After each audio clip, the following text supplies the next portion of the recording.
Focus on sports. గౌరవ ముఖ్యమంత్రి గారు పదే పదే కొరియా వెళ్ళాను. నేను ఒక యూనివర్సిటీని చూశాను. అక్కడ ఆ యూనివర్సిటీలో 4 గోల్డ్ మెడల్స్ వచ్చినాయి. చాలా తక్కువ పాపులేషన్ ఉన్నప్పుడు కూడా అట్లా సాధిస్తూ ఉన్నారు.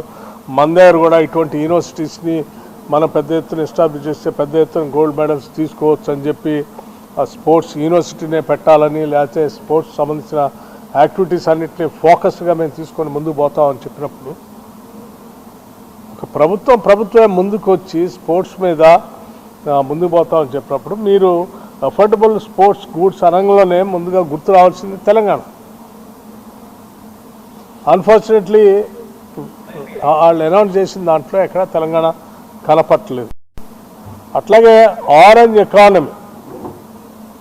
ఎకానమీకి సంబంధించి కూడా మాట్లాడారు. ఆరెంజ్ ఎకానమీకి సంబంధించి మాట్లాడుతూ మీరు సెంటర్స్ అన్నీ కూడా ఇటు బాంబేలో లేకపోతే ఇతరత్ర ప్రాంతాలకు షిఫ్ట్ చేయడం కోసం ప్రయత్నిస్తారు.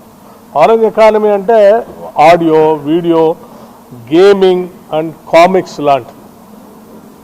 Audio, video, gaming and comics లాంటిది మీ అందరికి తెలిసిందే. హైదరాబాద్ నగరము ఈరోజు ఆడియోకి కానీ, వీడియోకి కానీ, గేమింగ్ కానీ, కామిక్స్ కానీ it has become a biggest centre.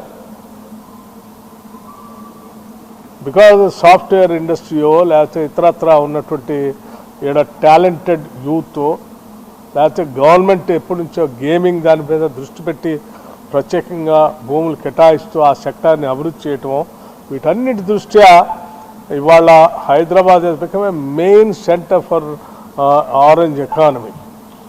అటువంటి ఆరెంజ్ ఎకానమీలో కూడా మీరు హైదరాబాద్ దృష్టి పెట్టకుండా ఎక్కడో బాంబేకో లేకపోతే ఇతర ప్రాంతాలు తీసుకొని పోయి ఈరోజు ప్రయత్నం చేస్తూ ఉంటే తెలంగాణ ఏం తప్పు చేసిందని మీరు తెలంగాణ మీద ఇంత ఈ రకంగా న్యాయం చేయకుండా ఆలోచన చేశారో నాకు మాత్రం చాలా బాధగా ఉంది.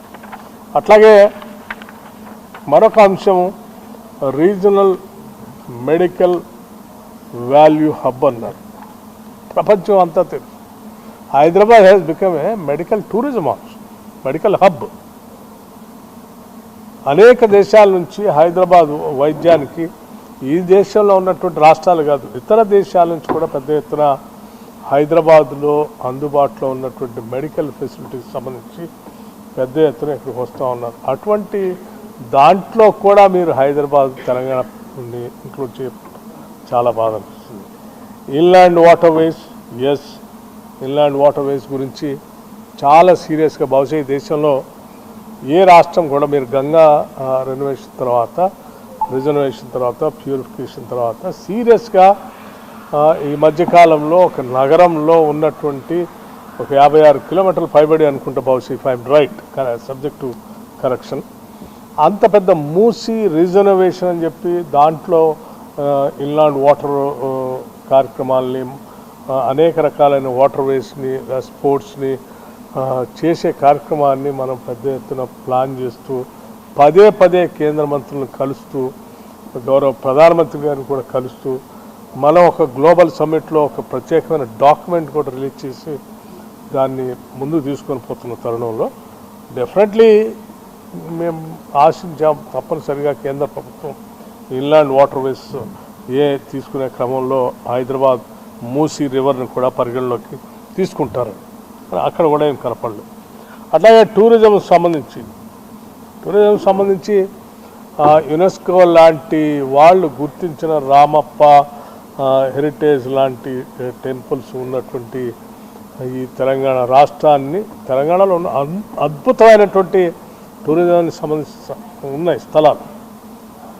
మనకి మన్ననూరులో ఉన్నటువంటి టైగర్ రిజర్వ్ ఫారెస్ట్ కానీ, లేకపోతే ఆదిలాబాద్లో ఉన్నటువంటి కవాల్ రిజర్వ్ ఫారెస్ట్ కానీ, టైగర్ రిజర్వ్ కానీ, వీటన్నీ ఇంకో పక్కన 2 అద్భుతమైనటువంటి నదులు, అటు ఓ పక్కన కృష్ణానది, ఇంకో పక్కన గోదావరి నది, ఈ మధ్యలో అక్కడక్కడ వాటర్ ఫాల్స్, ఫారెస్ట్, ఒక పక్కన టైగర్ రిజర్వ్స్, ఒక పక్కన టెంపుల్స్, అనేక టెంపుల్స్ యునెస్కోలో గుర్తింపు పొందిన టెంపుల్స్, ఇంకో పక్కన మనం ఈ 2-3 రోజులు చూస్తాను అద్భుతంగా న్యూజిలాండ్ నుంచి కూడా పెద్ద ఎత్తున వచ్చి సమ్మక్క సారలమ్మ టెంపుల్ దగ్గరకు వచ్చి వాళ్ళు అనేక మంది దర్శించుకుంటున్నటువంటి విషయాలు కూడా చూస్తాం. ఇంత గొప్పగా ఉన్నటువంటి తెలంగాణ రాష్ట్రాన్ని టూరిజం ప్యాకేజ్లో కూడా పెట్టుకోకపోవటం చాలా బాధ అనిపించింది.